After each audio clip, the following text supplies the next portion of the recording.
Hello, Crypto Valley. Today, I want to talk about something different. Today, I want to talk about ICOs. And you're probably wondering, if you don't know anything about cryptocurrency, what is an ICO? An ICO is what we call an initial coin offering. It's kind of like, it's the best way I can put it, like an IPO on the stock market. It's an initial public offering. Like there's a company that exists and it wants to go public so it can be traded on the stock market and so forth and so forth. So they decide to sell shares, if you will, in their company on the public market so that people can buy those shares and they can turn that into the capital they need to expand or grow or go to the next level. Now, ICOs, they're really not any different, except that, a lot of these companies didn't really exist before. They were, a lot of these ICOs that are coming out, they're fresh, they're brand new. And what has happened is they've seen great success with other ICOs that have come out, and the amount of money that people all over the world are pouring into those ICOs. So they're like, hey, me too. I'm going to create an ICO to do XYZ, and I'm going to get my money up front too. And so if any of you are paying attention, and you can't, well, for instance, Facebook. You can't even go on Facebook nowadays without seeing some kind of new ICO. New this, new that, new ICO. Don't miss out. We're going to give you 20% extra coins if you buy now. And the sad and unfortunate truth is that people are throwing their money at just about every single ICO that comes out. Now, what's happened, and I have this screen up for a reason. What's happened is it's opened the door for scams and fraud. And it's not any different than historically speaking, things that we've encountered in the past. The dot-com boom, a lot of you remember, was actually quite the same way. A lot of dot-coms, it was the thing to do. There was a dot-com for this and a dot-com for that. And what ended up happening is people were just coming up with dot-coms just to come up with dot-coms and go off and try to get money from angel investors or people or whatever, wherever they could get the money from, so they could basically walk off with it. And a lot of people did, a lot of different dot-coms tried, and some succeeded, and most, kind of didn't, despite the massive amount of income, that people had invested into the platform. So, that being said, the reason I wanted to talk about it is because I wanted to show you all that, hey, pay attention. A, look at history. B, pay attention.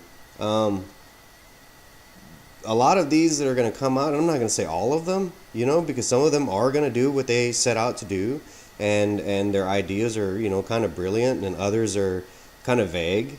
And all I'm saying is do your due diligence, do your research.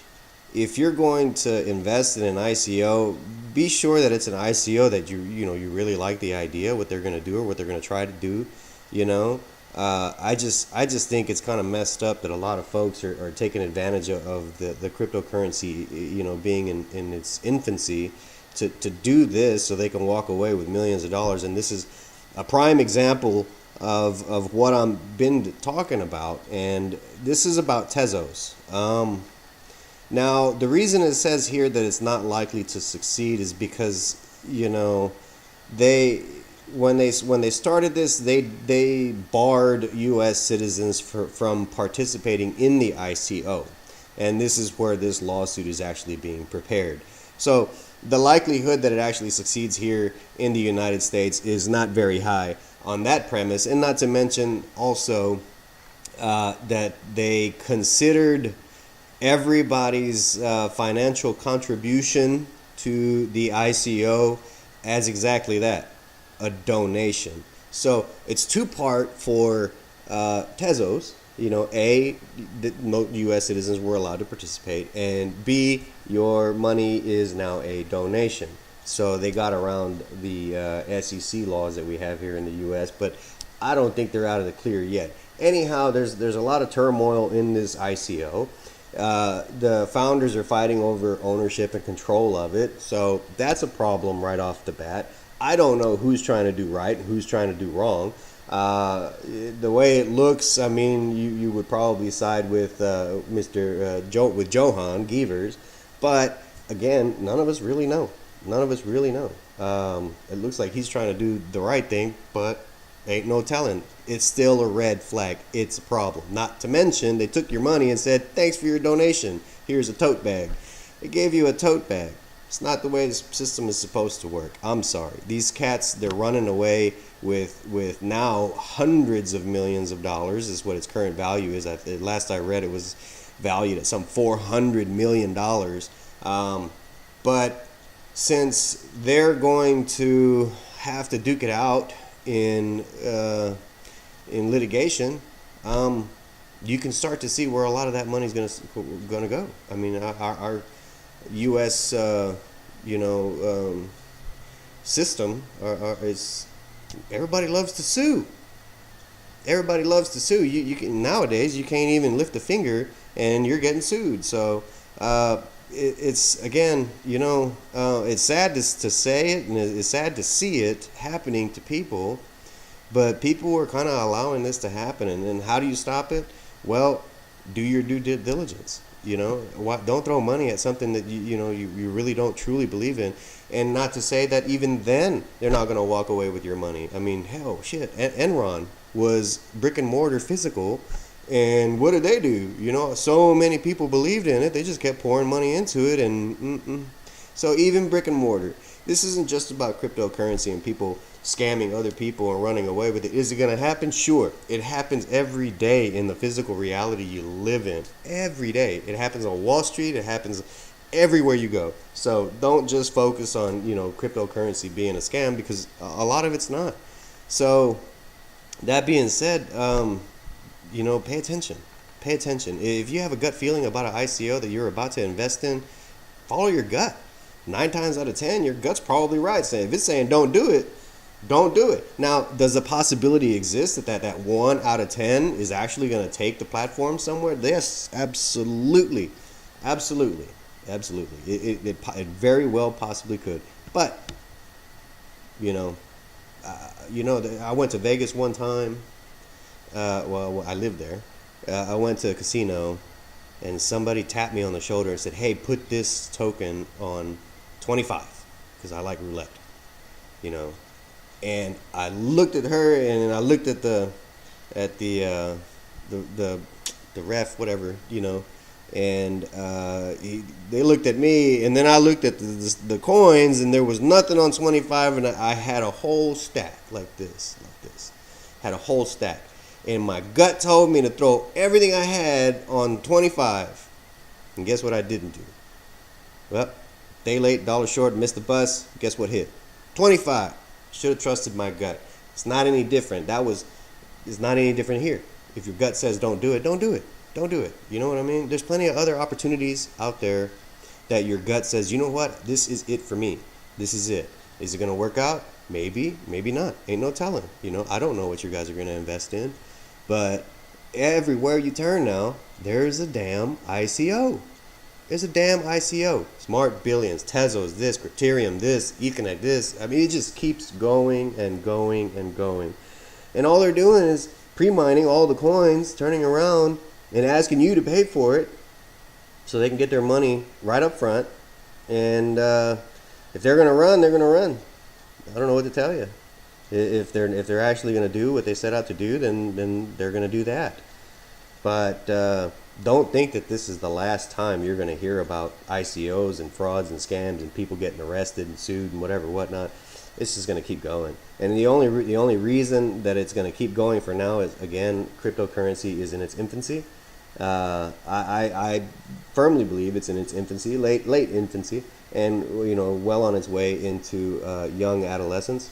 And as that continues to go, people are going to become more and more wary now that, all you got to do is open your eyes. You'll see them everywhere. But as people become more leery and wary, then ICOs all of a sudden don't become quite so lucrative. And that being said, then you'll start to see less and less and less ICOs come out. People are going to do more and more and more due diligence, more and more and more background investigating, more and more and more everything else they got to do before they put their money into an ICO. It's not any different than today. People don't even really put money into .coms anymore the way they used to back in the .com boom. The angel investors were throwing millions of dollars at .coms. If you had a good idea, they'd invest in it and they'd help you get there. Nowadays, you could do it with $5 on your own. It's crazy. So this isn't going to be any different. The bubble, this is an ICO bubble. I want to call this an ICO bubble because I think it's an ICO bubble. The bubble is going to pop, and it's going to pop because too many people are going to scam too many people. That's what's going to happen.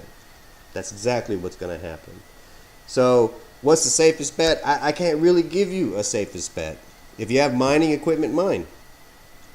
It's your equipment. It's a win-win. You pay the electric. You get something. Is it profitable nowadays? I can't even begin to tell you. Some of them are not. The difficulty levels are too high. You need tons and tons of hashing power, It's just every circumstance is different. For some people, ICOs is a good way to go, and it very well could be. I'm not saying that they're all scams. They're not. But some of them are going to be, and they're going to make off with millions and millions of dollars because people didn't pay attention. People didn't see the red flags. People didn't pay enough due diligence to the information that was in front of them, And I don't want that to happen to the cryptocurrency community. We don't deserve that. This whole thing started because, we're tired of getting scammed by big banks. Big banks are sitting there creating money out of thin air. And then they're charging you interest to use what they created. It's crazy. So not even that. Then there's all the third-party intermediaries that if you wanted to send money from your end to somewhere else, you have to pay. There's a whole third-party segment of the industry that's making a killing on just transferring money. It's crazy. So I don't think cryptocurrency is going to go anywhere, and I think there's going to be a lot of turmoil with cryptocurrency for a little bit, but I think a huge part of it is really in part to this. ICOs. They're not, I'm not saying that they're all bad or that they're all good, but this is the reason people are going to talk a lot of smack about cryptocurrency. All of the currencies that were available before that you could mine, sure, there's a little bit of smack talk about this one versus that one and yada yada yada, but it ain't going to compare to what you see about ICOs. It ain't going to compare at all. So that being said, folks, just do your due diligence. Do your homework, pay attention. If you really really like an ICO, I'm not going to convince you otherwise. That's your money. It's your life. Just pay attention. Just pay attention. That being said, I'll make another video later. Y'all, signing up.